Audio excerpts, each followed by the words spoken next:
today, Republicans on the Ohio House Finance Committee voted to adopt changes to the 2-year state budget that will significantly restrict the teaching of sexual education in the state, mandating an abstinence-only approach. Yeah, that's genius move. That almost always works, right? Oh, yeah. Because if you just tell people, hey, you know what? Stop having sex and stop breathing, both things are almost always 100% without a hitch.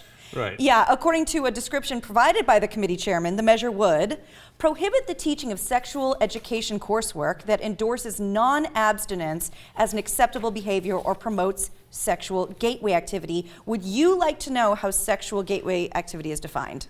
Their words, not mine. Okay. I would assume oral, and I would assume hand love.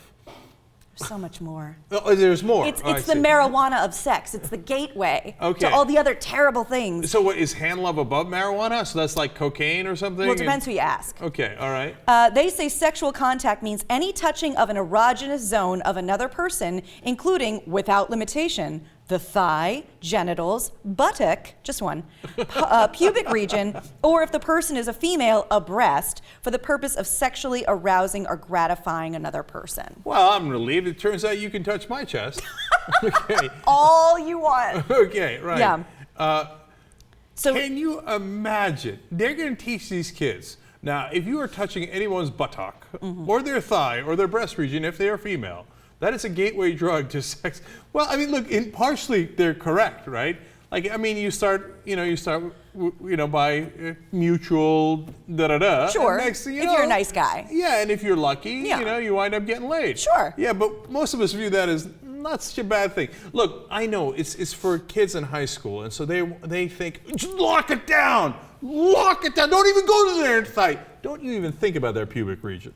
Okay. It doesn't work that way. It just doesn't. And there are stats to back this up. 60% are less likely to become pregnant when you teach about sexual education. So think about that, right? When you don't teach comprehensive sex education, you just teach abstinence only. Well, you knuckleheads, more people are going to get pregnant. Yeah.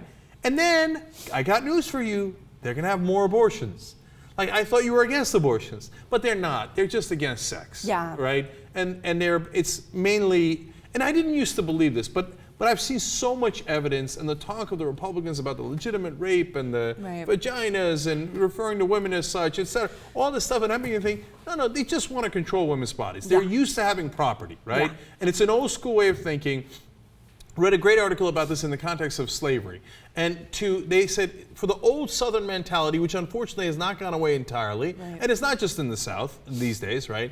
The idea of freedom was my freedom to do whatever I want, no matter what happens to you. Right. Like when you took away my slaves, you took away my freedom. Yeah. But he doesn't think, well, what about the slave's freedom, right? He only thinks about it. So when we take away women as property, they think, you took away my freedom. What do you mean? I get to control women. I tell them don't have sex, and I tell them when to have sex, and I tell them what to do with their bodies. But welcome to 2013. It doesn't work that way. Even if you really, really wanted to, it just doesn't work. And that's the thing. So what are we to assume, that these children are getting these really comprehensive sexual education courses at home? It's not happening. No. It's not. Thank God for sex ed in school. I mean, yeah, the old 70s, Me and My Body film strip leaves a little to be desired, but it's better than nothing. Look, I've just said this before. My health teacher, when they taught sex ed, said absurd things about how guys all do circle jerks. I was like, on which planet? It's mad. I mean, I guess, is that a gateway? I don't know. It's a circular gateway? Absolutely. Right. So she was crazy in those ways, but what she got into us was the fear of God on sexually transmitted diseases. Amen. And so we thought having sex without a condom was the craziest thing you could possibly do. Yeah. That's a good thing. That's what you want guys to think. That's what you want people to think, so that you don't have STDs, you don't get pregnancies. That's a new one. Okay, and then you have, by the way, less abortions. Yeah. But these knuckleheads are never going to get it. Tree of knowledge. You shouldn't have eaten from it. Get your clothes back on, Eve. Okay, we're not going to have it. You harlot.